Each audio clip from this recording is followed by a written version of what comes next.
ప్రసిద్ధ పుణ్యక్షేత్రం కొండగట్టు అంజన్న సన్నిధిలో గత కొద్ది సంవత్సరాలుగా పనిచేస్తున్న కార్మికులకు తాము చేస్తున్న శ్రమశక్తికి ప్రతిఫలం లభించింది. ఇందుకు సంబంధించిన వివరాల్లోకి వెళ్తే కొండగట్టు శ్రీ ఆంజనేయ స్వామి ఆలయంలో గత కొద్ది సంవత్సరాలుగా ముత్యంపేట గ్రామంలోని సుమారు 2000 కుటుంబాలు వంతుల వారీగా రొటేషన్ పద్ధతిలో పనిచేస్తున్న స్వీపర్ కార్మికులు ప్రతిరోజు వేతనం కేవలం 299 రూపాయలు మాత్రమే పొందేవారు. అయితే తాము చేస్తున్న శ్రమకు ప్రతిఫలం లభించడం లేదని, అయినా సరే జీవనోపాధి కోసం అంజన్న సన్నిధిలో పనిచేస్తున్నామని తమ రోజువారీ వేతనం పెంచాలని కోరుతూ గతంలో అధికారులకు ఎన్నో మార్లు మొరపెట్టుకున్నారు.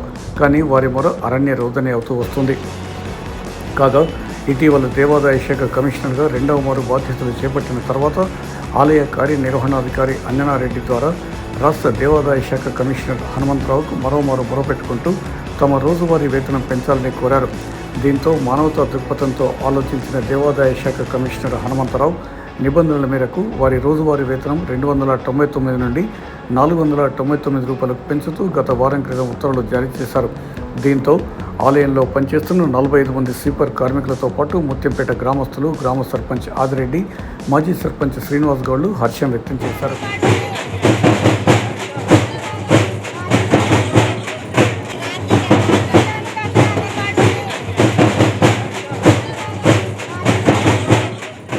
ఈరోజు మన ఈ లోతైన విశ్లేషణలో మనం ఒక చాలా ఆసక్తికరమైన అలాగే హృదయాన్ని హత్తుకునే అంశం గురించి మాట్లాడుకోబోతున్నాం. అవును, ఇది నిజంగా చాలా ఎమోషనల్ టాపిక్ అని చెప్పాలి. కరెక్ట్. అంటే సమాజంలో అట్టడుగున ఉండి అసలు ఎవరికీ కనిపించని శ్రమజీవులు ఉంటారు కదా, వాళ్ళ కష్టానికి ఒక చిన్న గుర్తింపు లభిస్తే ఆ ఆనందం ఎలా ఉంటుందో ఈరోజు మనం విశ్లేషించబోతున్నాం. ఎగ్జాక్ట్లీ. దీనికి మూలమేంటంటే తెలంగాణ రిపోర్టర్ ఎడిటర్ సిరిసిల్ల శ్రీనివాస్ గారు రాసిన ఒక అద్భుతమైన వివరణాత్మక కథనం. అవునవును, ఆ కథనం ఆధారంగానే మన ఈ చర్చ సాగుతుంది. ఇక నేపథ్యం విషయానికొస్తే జగిత్యాల జిల్లాలోని ప్రసిద్ధ పుణ్యక్షేత్రం కొండగట్టు శ్రీ ఆంజనేయ స్వామి ఆలయం మనందరికీ తెలిసిందే. రైట్. రోజుకు వేల సంఖ్యలో భక్తులు వచ్చే చాలా పెద్ద ఆలయం అది.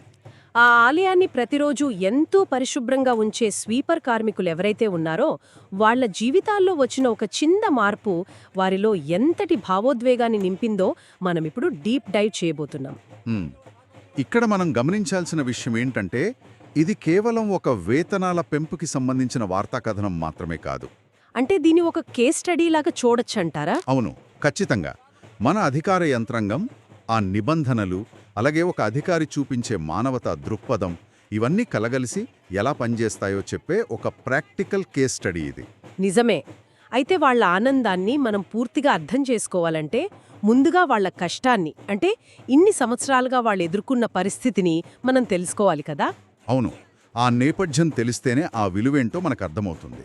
సిరిసిల్ల శ్రీనివాస్ గారి కథనంలో ఈ వివరాలు చాలా స్పష్టంగా ఉన్నాయి. కొండగట్టు అంజన్న సన్నిధిలో ఆ పక్కనే ఉండే ముత్యంపేట గ్రామానికి చెందిన సుమారు 2000 కుటుంబాలు ఈ స్వీపర్లుగా పనిచేస్తున్నారు. రైట్. అంటే 2000 మంది ఒకేసారి కాదు, వాళ్లకంటూ ఒక రొటేషన్ పద్ధతి ఉంది. వంతులు వారీగా వాళ్ళు విధులకు వస్తుంటారు. ఓహో, అంటే రోజువారీ విధుల్లో కొంతమందే ఉంటారన్నమాట. ఎగ్జాక్ట్లీ. ప్రస్తుతం ప్రతిరోజు చూసుకుంటే ఒక 45 మంది కార్మికులు ఈ స్వీపింగ్ విధుల్లో ఉంటారు. ఉదయం నుంచి సాయంత్రం వరకు నడుం వంచి కష్టపడే ఆ శ్రమజీవులకు ప్రతిరోజూ లభించే వేతనం ఎంతో తెలుసా? కేవలం 299 రూపాయలు మాత్రమే. నిజంగా అది చాలా తక్కువ మొత్తం. బయట మార్కెట్లో కనీసం 700-800 సులభంగా దొరికే రోజులివి. అవును కదా, ఒక కాఫీ షాప్లో మనం తాగే 2 కాఫీల కన్నా తక్కువ మొత్తం అది. అయినా సరే వాళ్ళెందుకు పనిచేస్తున్నారంటే, ఒకటి జీవనోపాధి, రెండవది ఆ అంజన్నపై ఉన్న అపారమైన భక్తి.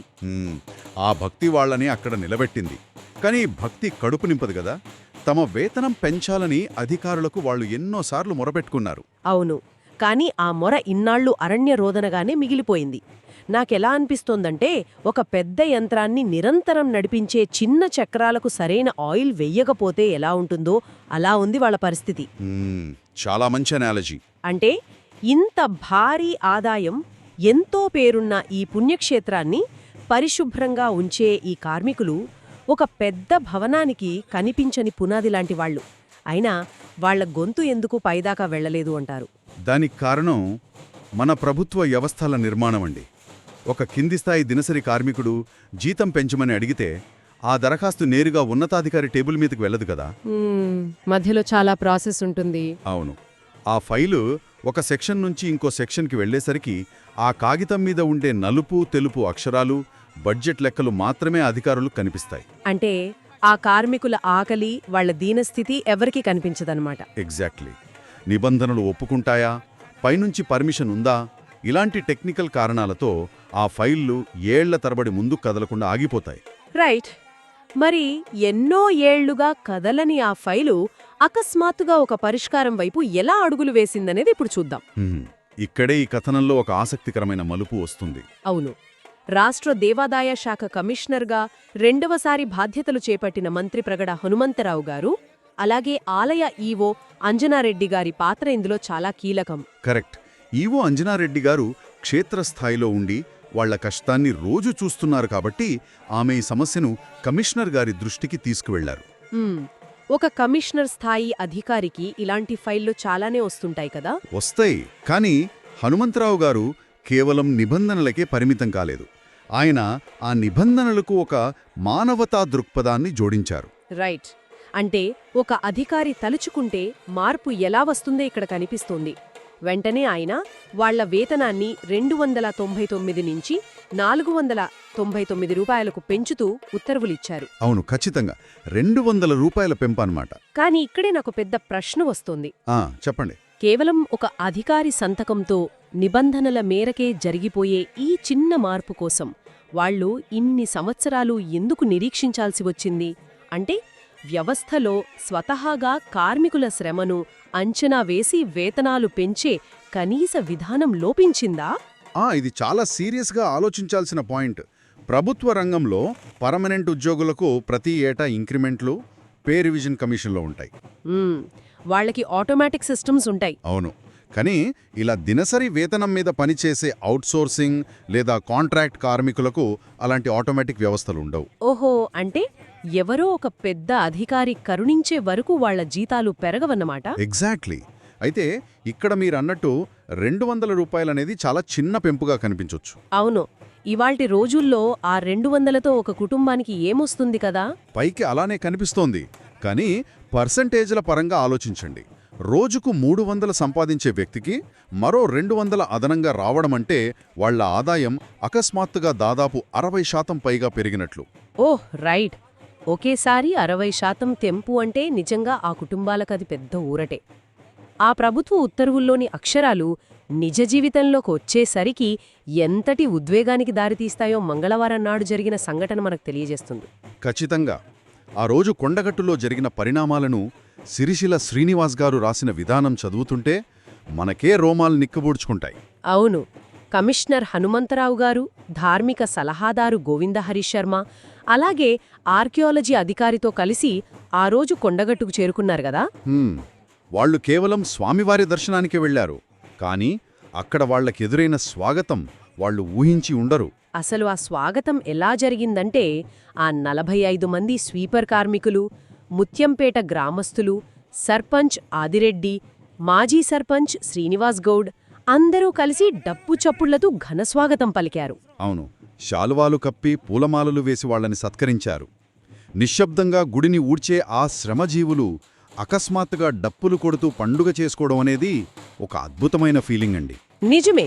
ఆ సమయంలో ఆ కార్మికులు కమిషనర్ గారిని దేవుడు సారు అని పిలవడం, మా కష్టాలు చెప్పుకోగానే జీతం పెంచాడు అని ఆనందపడటం చాలా ఎమోషనల్గా అనిపించింది. ఆ డప్పుల శబ్దం వెనుక ఇన్నాళ్ళు మమ్మల్ని ఎవ్వరూ పట్టించుకోలేదు అనే ఒక నిరాశ, అలాగే ఇప్పుడు మమ్మల్ని గుర్తించారు అనే ఒక కృతజ్ఞతా భావం దాగి ఉన్నాయి. రైట్. ఇక్కడ గమనించాల్సిన మరో ఆసక్తికరమైన విషయం ఏమిటంటే, ఆ కార్మికులు కేవలం సంతకం చేసిన కమిషనర్ గారికి మాత్రమే కృతజ్ఞతలు చెప్పలేదు. అవును, వాళ్ళ అందర్నీ గుర్తు చేసుకున్నారు కదా. కరెక్ట్. మా హనుమంతరావు సారుకు, పెద్ద మేడంకు, స్థానిక ఎమ్మెల్యేకు, ఈఓకి, ఇతర ఆఫీసర్లకు కూడా వాళ్ళు దండాలు పెట్టారు. కొండగట్టు అంజనాస్వామి దయుంటది సారు అని ఆశీర్వదించడం చాలా విశేషం. వాళ్ళు ఆ చైన్ ఆఫ్ కమాండ్లో ఉన్న ప్రతి ఒక్కరిని గుర్తుంచుకొని మరీ కృతజ్ఞతలు చెప్పడం వాళ్లలోనే అమాయకత్వాన్ని, సామూహిక కృతజ్ఞతా భావాన్ని సూచిస్తుంది. నిజంగా. వాళ్ళకా ఆఫీసర్ల పేర్లు కూడా పెద్దగా తెలుసుండో, అయినా మనస్ఫూర్తిగా అందరికీ దండం పెట్టారు. దీని కారణమేంటంటే వాళ్ళకి ఇది ఒక వ్యక్తి చేసిన సాయంలా కాదు, ఈ మొత్తం ప్రభుత్వ వ్యవస్థ మా శ్రమను గుర్తించింది అన్న ఫీలింగ్ కలిగింది. అవును, ఆ సెన్స్ ఆఫ్ బిలాంగింగ్ అనేది వాళ్లలో ఏర్పడింది. పైస్థాయి అధికారులకు ఇది రోజువారీ దినచర్యలో ఒక ఫైల్ క్లియరెన్స్ మాత్రమే కావచ్చు, కానీ ఒక దినసరి కూలీకి ఈ 200 పెంపు అనేది వాళ్ళ జీవితాన్ని మార్చేసే ఒక పండుగ. ఆ ప్రభుత్వ గుర్తింపు వాళ్లలో ఎంత భరోసాను నింపుతుందో ఈ సంఘటన మనకు కళ్లకు కట్టినట్లు చూపిస్తుంది. ఎగ్జాక్ట్లీ. అప్పటి వరకు యంత్రంలో గుర్తింపు లేని చక్రాల్లా పనిచేసిన వాళ్లకు ఎప్పుడైతే గుర్తింపు లభిస్తుందో ఆ వ్యవస్థ పట్ల వాళ్లకున్న నిబద్ధత ఇంకా ఎన్నో రెట్లు పెరుగుతుంది. రైట్. ఏళ్ల తరబడి నిర్లక్ష్యానికి గురైన ఆ స్వీపర్ల కష్టం ఒక అధికారి మానవతా దృక్పథంతో ఎలా గుర్తింపు పొందింది, వారి కళ్లలో ఆనందాన్ని ఎలా నింపిందో మనం ఈ చర్చలో చూశాం కదా. శ్రీనివాస్ గారు తన వార్తాకథనం ముగింపులో చెప్పిన వాక్యం ఇక్కడ మనం ఖచ్చితంగా ప్రస్తావించాలి. ఇంచినప్పుడు వారు పడే ఆనందం అంతా ఇంతా కాదు. నిజమే, ఇది అన్ని రంగాలకు, అన్ని వ్యవస్థలకు వర్తించే ఒక గొప్ప సత్యం. కరెక్ట్. ఇక్కడి కేవలం 200 రూపాయల పెంపు వాళ్ల జీవితాల్లో ఒక పండుగ వాతావరణాన్ని సృష్టించింది. ఒకసారి మనం ఆలోచిస్తే మన చుట్టూ ఉన్న భారీ వ్యవస్థలు, కార్పొరేట్ కార్యాలయాలు, అపార్ట్మెంట్లు, ఇలాంటి పుణ్యక్షేత్రాలు సజావుగా నడవడానికి ఇలాంటి కనిపించని శ్రమజీవులు ఎందరో ఉన్నారు కదా. ప్రతి చోటా వాళ్ళుంటారు. అవును. వాళ్ల శ్రమను గుర్తించి మనం కూడా కాస్త సానుభూతితో ప్రవర్తిస్తే, లేదా ఒక చిన్న సంతకం చేస్తే ఆ వ్యవస్థల పట్ల వారికున్న నిబద్ధత ఇంకెంత బలంగా మారుతోందో కదా. ఖచ్చితంగా. అది మనమందరం మనసులో పెట్టుకోవాల్సిన విషయం. ఈ ఆలోచనను శ్రోతలలో రేకెత్తిస్తూ మళ్ళీ మరో ఆసక్తికరమైన అంశంతో కలుద్దాం.